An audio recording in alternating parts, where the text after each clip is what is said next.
دولت کے پیچھے بھاگے گا نا تو اللہ اس کے سامنے فقر و فاقہ کا خوف رکھ دیں گے. سمجھ رہے ہو؟ دولت کے پیچھے بھاگ رہا ہے, آ رہی ہے, مل بھی رہی ہے, لیکن خوف کیا ہوگا کہ یہ مجھ سے چھن نہ جائے. اس بات کی ٹینشن, یار یہ ختم نہ ہو جائے, یار یہ چھن نہ جائے, یار کوئی کاروبار کو نقصان نہ ہو جائے. بڑے بڑے کروڑ پتی فیکٹریوں کے مالک آتے ہیں, کہتے ہیں کہ لاشعوری سا خوف ہمیں ستاتا ہے.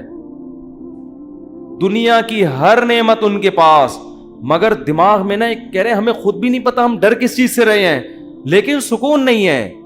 ایک لاشعور میں خوف ہے جو ہمیں مسلسل ستا رہا ہے. یہاں ایک آئے کئی سال پہلے, سفید ٹوپی, پوری پراپر داڑھی, اور جناب سفید کرتا, بڑے ایسے نورانی چہرہ, اور پکے نمازی تھے, بہت بڑے تاجر. مجھے کہنے لگے مفتی صاحب میں ایک دل کی بات آپ سے شیئر کرنا چاہتا ہوں. میں نے کہا جی. کہنے میں نماز بھی پڑھتا ہوں, روزے بھی رکھتا ہوں, اہل اللہ کی صحبت میں بھی بیٹھتا ہوں, اور لیکن پتہ نہیں میرے دل میں سکون نہیں ہے, میرے دل میں سکون نہیں ہے. میں نے کہا آپ فیکٹری کے مالک ہیں, کوئی پرابلم ہے تو بتائیں. کہہ رہے نہیں کوئی پرابلم بھی نہیں. میں نے کہا آپ کے ساتھ بے سکونی پتہ ہے کیا ہے؟ میں جانتا ہوں آپ کی بے سکونی, آپ کو یہ ڈر ہے کہ اس فیکٹری کا کوئی نقصان نہ ہو جائے. جیسی زندگی ابھی ہے پتہ نہیں یہ ہمیشہ ویسی رہے گی بھی یا نہیں رہے گی. تو نماز تو آپ نے پڑھ لی, آپ نے زکاتیں بھی دے دیں, آپ نے روزے بھی رکھ لیے, لیکن یہ جو لاشعور میں خوف ہے نا, اس خوف کا کوئی ازالہ کرنے والا نہیں ہے. کیونکہ آپ کو پتہ ہے یہ شیورٹی, یہ گارنٹی کوئی بھی نہیں لے سکتا کہ تمہیں نقصان کبھی بھی نہیں ہو سکتا. کیونکہ آپ نے اپنی زندگی میں دیکھا ہے بڑے بڑے کاروبار چلتے ہوئے ٹھپ ہو جاتے ہیں, لوگ روڈ پہ آ جاتے ہیں. کہہ رہے ہیں بالکل آپ صحیح کہہ رہے ہیں, مجھے یہی خوف ہے. میں نے کہا اس خوف کا یہ علاج نہیں ہے کہ آپ اپنے کاروبار کو ہر طرح سے سیو کر لو. یہ تو وہ تو کرنا تو چاہیے سیو, لیکن یہ علاج نہیں ہے. میں نے کہا اس کا علاج یہ ہے کہ آپ یہ فرض کر لو کہ یہ چھن گیا آپ سے سب کچھ, ابھی برباد ہو گئی, اللہ نہ کرے فیکٹری میں آگ لگ گئی, اب ہوگا کیا؟ کہ نہیں کیا ہوگا؟ میں نے کچھ بھی نہیں ہوگا. صبح 2 پراٹھے آپ پھر بھی کھاؤ گے, رات کو سونے کے لیے چھپڑا آپ کو گندے نالے پہ یا فٹ پاتھ پہ مل جائے گا, کوئی بات نہیں, انجوائے کرنا. دنیا مسافر خانہ ہے, رہنے کی جگہ بولو نہیں. ہماری بیسک ضرورت ہے, جب شدید بھوک لگے, بھوک برداشت نہیں ہوتی ہے, کھانے کو روٹی مل جائے, یہ بیسک ضرورت ہے. نیند آئے تو سونے کے لیے جگہ مل جائے. یہ نیند ایسی عجیب چیز ہے, آپ اگر نہیں سونا, ایک وقت آتا ہے کہ آپ بچو گے بھی نا تو کانٹوں پہ بھی نیند آ جائے گی آپ کو.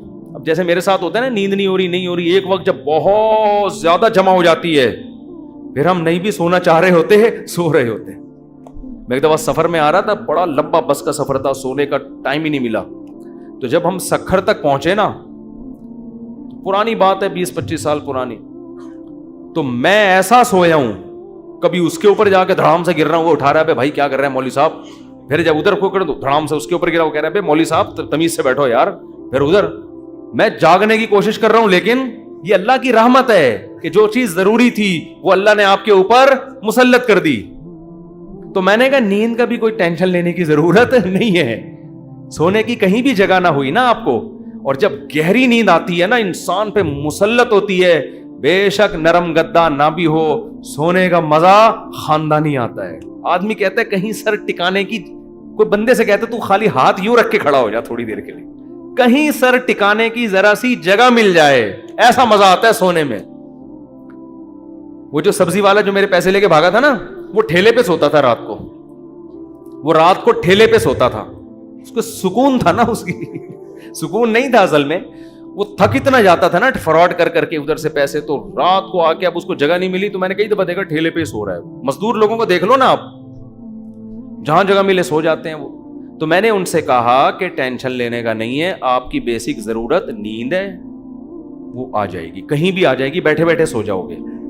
اور کھانے کی ضرورت, اتنا رزق اللہ انشاءاللہ آپ کو دے دے گا. اور شدید بھوک میں تو میرے بھائی دال میں بھی وہ مزہ آتا ہے جو ایک مالدار کو قورمے بریانی میں آتا ہے. شدید بھوک لگ رہی ہو نا, دال کھانے کا اپنا مزہ. میں نے کہا دال مل جائے گی. پھر کہنے لگے بیوی بچوں کا کیا ہوگا, جب اتنی غربت ہوگی, خطرہ ہوگا تو بھاگ جائیں گے. میں نے کہا جو خود سے بھاگے اسے بھاگنے دو, ٹھیک ہے نا, جو خود سے بھاگے اسے کوئی ٹینشن. مسافر خانہ ہے نا بھائی, نیک بیوی تو وہ ہوتی ہے جو آپ کی شریک حیات ہے. جب دولت تھی اس وقت بھی ساتھ, جب غربت تھی اس وقت بھی ساتھ. تو اگر غربت میں وہ بھاگ گئی, بولو اے اللہ اچھا ہوا تو نے زندگی میں ہی جان چھڑا دی. کیا خیال ہے بھائی؟ اور میں نے کہا جب دوبارہ پیسہ آئے تو پھر اس کو لے کے نہ ہو, بولو اب وہیں رہو. اب کیا کرنا ہے بھائی؟ غیرت مند آدمی تھوڑی ایسی چیزیں پالتا ہے. لیکن تو میں نے کہا بھاگتا بھاگتا کوئی ہے نہیں آج کل, لیکن اگر بھاگ گئی ٹینشن نہیں, مسافر خانہ ہے, ویسے بھی مر جاتے تو قبر میں دفنا کے آ جاتی وہ. تو کوئی ٹینشن نہ لو میرے بھائی, کسی چیز کی ٹینشن لینے کا بالکل بھی نہیں ہے. ہم مسافر خانہ ہے, ہماری فیکٹریوں کو اللہ نہ کرے آگ نہ بھی لگے تو بھی تو مرنا ہے نا. ارے فیکٹری تم نہیں مرے, فیکٹری مر گئی, یہ زیادہ اچھا ہے. اس سے بہتر کہ تم مر جاتے اور فیکٹری بچ جاتی.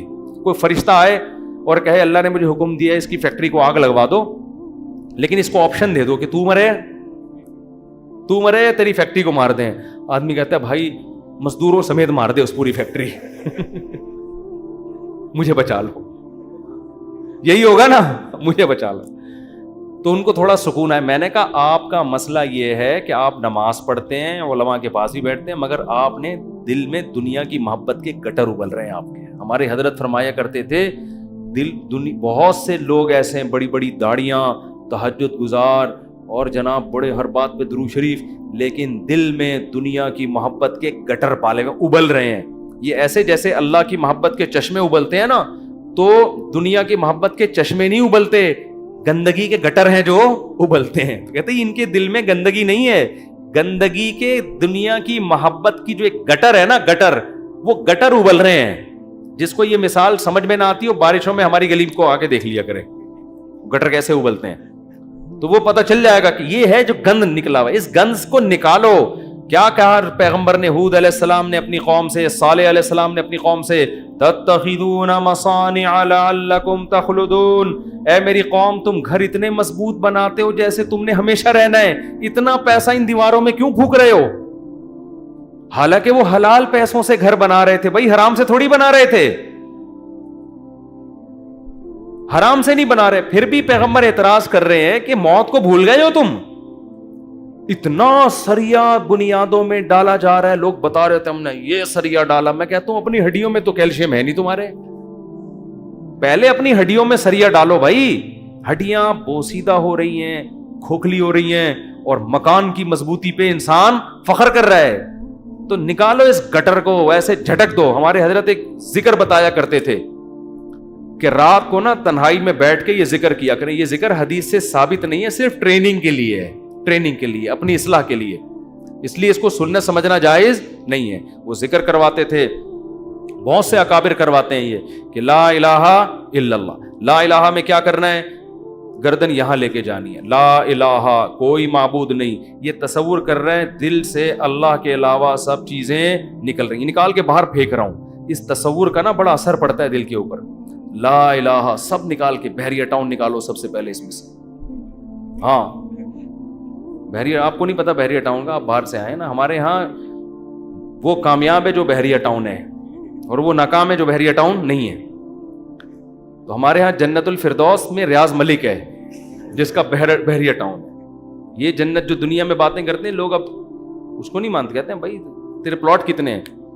تو لا الہ کا مطلب نکالو دل سے, کوئی نہیں ہے. جو گند بھرا ہوا ہے نا, دکان, پلاٹ, جائیدادیں, جاگیریں, جدھر دل اٹکا ہوا ہے, میرا بزنس, میرا کاروبار, میرا پلاٹ, میرا یہ سب میرا کر کے, جو میری گاڑی, یہ سب فضول چیزوں کو لا الہ میں تصور کر کے نکلو. حالانکہ اس وقت ہمارے پاس دھیلا بھی نہیں تھا ہم تو خود طالب علم تھے, لیکن کہتے تھے نکالو دل سے. رات کو 100 دفعہ نا یہ ذکر کرواتے تھے, لا الہ, سب نکال دیا, الا اللہ. پھر الا اللہ میں چوٹ مارتے تھے دل پہ. الا اللہ, صرف کون ہے؟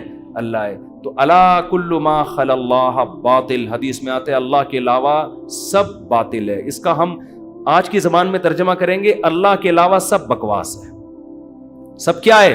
بکواس. اگر سب بکواس نہ ہوتا تو موسیٰ کلیم اللہ کو اللہ دنیا دیتا نا, اور فرعون کو غریب رکھتا کہ موسیٰ تو میرے ہیں تو ان کو دنیا بہت دوں گا, اور فرعون میرا دشمن ہے, اس کو کھانے پینے کے لیے روٹی, اس کی فیکٹریوں میں آگ لگاؤں گا. کیا کراؤں گا؟ فیکٹریاں تو فرعون کی چل رہی تھیں, اس کے محلات کے نیچے نہریں بہ رہی تھیں, اور موسیٰ کلیم اللہ کو فرعون غربت کے تانے دیتا تھا. ان کے پاس تو کچھ بھی نہیں ہے, شادی کرنے کے لیے تو 10 سال بکریاں چرائی ہیں انہوں نے, آپ شادی کرتے ہیں نا, اصل میں کیسے بھائی اتنے اچھے خاندان میں شادی ہوئی, آپ بتاتے ہیں یار ایکچولی میرا بزنس, اور وہ انہوں نے ایسا میرا اسٹیٹس دیکھا کہ خود ہی دے دی انہوں نے. اور غریب آدمی, ابے تجھے کیسے مل گئی, تو کیا کہہ رہا تھا یار کسی کا رکشہ ادھار لے کے گیا تھا میں بتانے کے لیے, وہ بیچارہ فخر کر سکتا ہے. تو فرعون یہ تانے دیتا ہے موسیٰ علیہ السلام کو کہ ام انا خیر من ھذا الذی ھوا مہین, میرے پاس دولت, یہ غریب. تو اس سے پتہ چلتا ہے اللہ کے علاوہ اس دنیا میں سب کچھ کیا ہے, بکواس. ہمارے نبی کچرے کے ڈھیر پہ صحابہ کے ساتھ گئے, ایک مری ہوئی بکری کا بچہ, سوری مری ہوئی بکری کا بچہ نہیں, بکری کا مرا ہوا بچہ, سمجھتے ہو, بکری کا مرا ہوا بچہ, مردار ہوتا ہے نا, بو آ رہی ہوتی ہے, پھول پھٹ رہا ہوتا ہے. آپ نے صحابہ سے فرمایا کوئی ہے جو اس کو کچھ درہم میں خریدے؟ صحابہ نے کہا یا رسول اللہ اس گند کو کون خریدے گا؟ آپ نے فرمایا اللہ کی نظر میں اس دنیا کی حیثیت اس سے بھی کم ہے. جو ہم اس کو لفٹ کرا رہے ہیں نا, میرا پلاٹ, میری گاڑی, چند اصل میں یہ سمجھ میں آتی نہیں ہے. آنکھ بند ہوگی تو سمجھ میں آ جائے گا یار کس چیز پہ میں نے محنت کی. تو دل سے دنیا کی محبت نکالو, اور یہ ذکر تنہائی میں اجتماعی نہ کریں, ایک بدعت نہ بن جائے. ہاں لاؤڈ اسپیکر کھول کھول کے بھی مسجدوں میں ہو رہا ہے, ایک ٹوپی ڈرامے شروع ہو جاتے ہیں. ہر چیز کو نا لوگ انٹرٹینمنٹ کا ذریعہ بنا لیتے ہیں. اب یہ ذکر میں نے بتا دیا تو اب پتہ چلا مسجدوں میں پروگرام چلے, آئیے ہمارے یہاں 3:05 پہ ذکر ہوگا, پھر ہاں ہو رونا دھونا کرنا کرانا کچھ بھی نہیں ہوتا. تو تنہائی میں بیٹھ کے اگر 100 دفعہ ایسے کر لیں, لا الہ, ہلکی آواز کے ساتھ, لا الہ الا اللہ, لا الہ الا اللہ, لا الہ الا اللہ, آپ کئی دن تک کنٹینیو کریں گے, آپ کے دل کی کیفیت بدلنا شروع. پھر آپ کو لگے گا یار لا الہ کوئی نہیں ہے, سب بکواس ہے. پھر کوئی آپ سے آ کے کہے گا نا ابے بحریہ ٹاؤن, آپ کہو گے میں تو رات کو 100 دفعہ دل سے یہ بحریہ ٹاؤن نکالا ہے میں نے, تو کس بحریہ ٹاؤن کی بات کر رہا ہے. دنیا رکھو ضرور, ایسا نہ ہو کہ پلاٹ ہی بیچ دیں صبح اٹھ کے. 3 پلاٹ تھے بحریہ ٹاؤن میں, بچوں کے لیے رکھے ہوئے تھے, لا الہ الا بحریہ ٹاؤن نکال کے صبح کا اٹھا کے دے دو کسی کو بس. تو اتنا کریں جتنا افورڈ کر سکتے ہیں.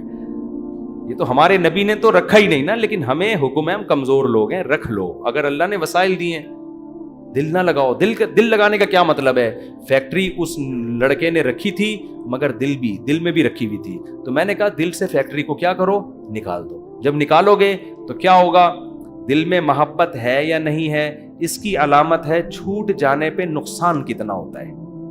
دیکھو بہت سے لوگ اپنی بیوی سے کہتے ہیں میں تم سے بہت محبت کرتا ہوں, پتہ چلے گا مرنے پہ نقصان کتنا ہوتا, افسوس کتنا ہو رہا ہے آپ کو. رہتے تو سبھی میاں بیوی اکٹھے ہی ہیں نا, کیا خیال ہے صبح وہ ناشتہ بنا کے دے گی, آپ کھا لو گے, آپ کے بچوں کو, سب محبت سے ہنسی خوشی زندگی گزر رہی ہے. اس سے تھوڑی پتہ چلتا ہے کہ آپ کو اس سے محبت بھی ہے یا نہیں ہے. اگر وہ مر جائے, اس کو کینسر ہو جائے, آپ کے دل میں آئے کہ چلو یار, بعض نہ اوپر سے ڈاکٹر صاحب بہت ٹینشن میں ہو, اندر سے یار خود سے جا رہی ہے, جانے دو. جیسے ایک 2 نمبر مولوی صاحب تھے بدعتی, وہ تقریر کرتے تھے چوری حرام, چوری حرام, چوری حرام. ایک دن ان کے گھر میں کھانا نہیں, تو ان کی بیوی نے کہا کیا کروں بھائی؟ انہوں نے کہا پڑوسیوں کی مرغی چوری کر لو. انہوں نے کہا بھائی پڑوسیوں کے, آپ تو خود چوری کے خلاف بیان کرتے ہیں. اس نے کہا بھائی ہم شوربے سے لگا کے کھا لیں گے, بوٹیاں, چوری کی تو بوٹیاں ہوں گی نا, بوٹیاں نہیں کھائیں گے ہم. اب ان کی بیگم نے سالن پکایا اور دیگچی کو انڈیلنے لگی تاکہ شوربہ آئے, اور بوٹیوں کو چمچ سے پیچھے کرنے لگی. تو یہ کہتے ہیں بھائی جو خود سے آئے آنے دو. چوری تو وہ ہے نا ہم کھا رہے ہیں, ہم تھوڑی کھا رہے ہیں, خود ہی آ رہی. کشش ثقل, گریوٹی کی وجہ سے آ رہی ہے یہ زمین.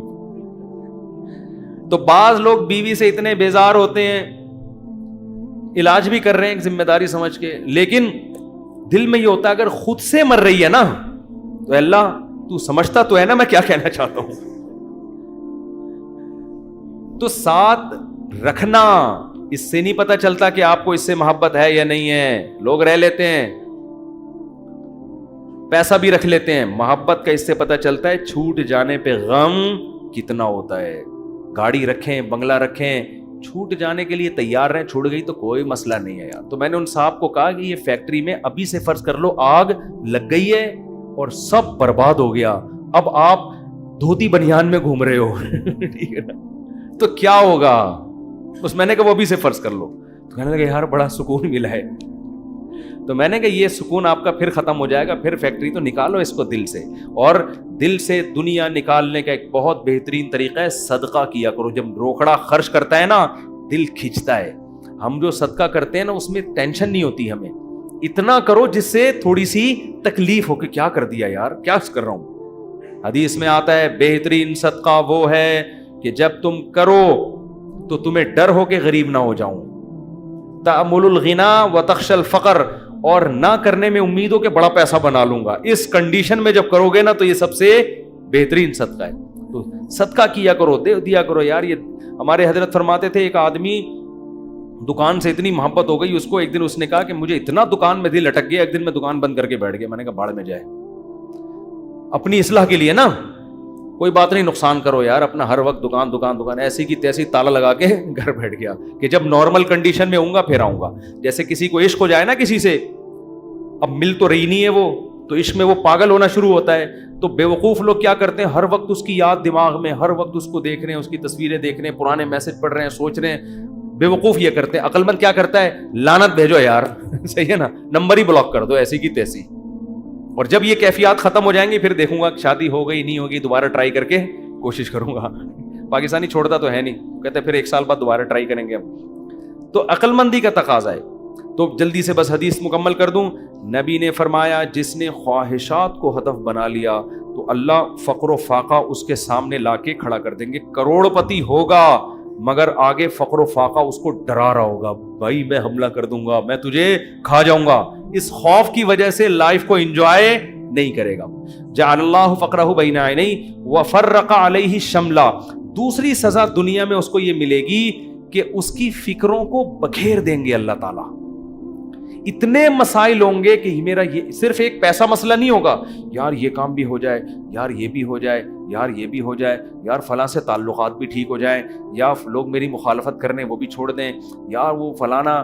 یعنی وہ اتنے انڈے بچے ہوں گے کہ سارے انڈوں سے چوزے نکلیں, اس کی یہ خواہش ہوگی. حالانکہ کبھی مرغی کے سارے انڈوں سے چوزے نکلتے ہیں, 2-4 تو خراب ہو جاتے ہیں نا.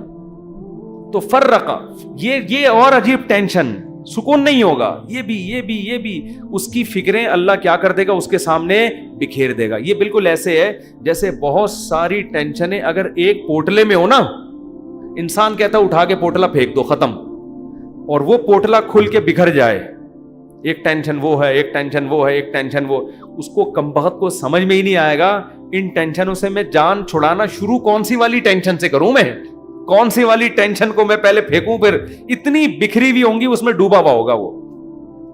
اور آگے آپ نے فرمایا اتتہ ولم یاتہ من الدنیا الا ما قدر له. یہ سارے کام دنیا کے لیے کر رہا تھا نا, وہ 2 بکھیڑے پال لیے اس نے, دنیا کے لیے سب کچھ کر رہا تھا, اور اس کی 2 سزائیں تو اللہ فوراً دے دے گا, فقر و فاقے کا خوف اور ٹینشنوں کو بکھیر دے گا. یہ 2 ٹینشنیں تو چلو ہم کہتے یار دنیا مل جاتی تو چلو یہ ٹینشنیں بھی قبول ہیں. اللہ کہتے ہیں ملے گی اتنی جتنی مقدر ہے. نبی نے فرمایا ملے گی اتنی نہیں جتنی اس کی چاہت ہے, اتنی جتنی اللہ نے لکھی ہوئی ہے. اگر یہ زیادہ کی کوشش کرے گا تو ہو سکتا ہے دھیلا بھی نہ ملے, اور ہو سکتا ہے ڈبل مل جائے. تو یہ بھی اس کی چاہت پہ نہیں ہے, یہ کس کی چاہت پہ ہے, اللہ کی. تو یقینی پھر بھی نہیں ہے,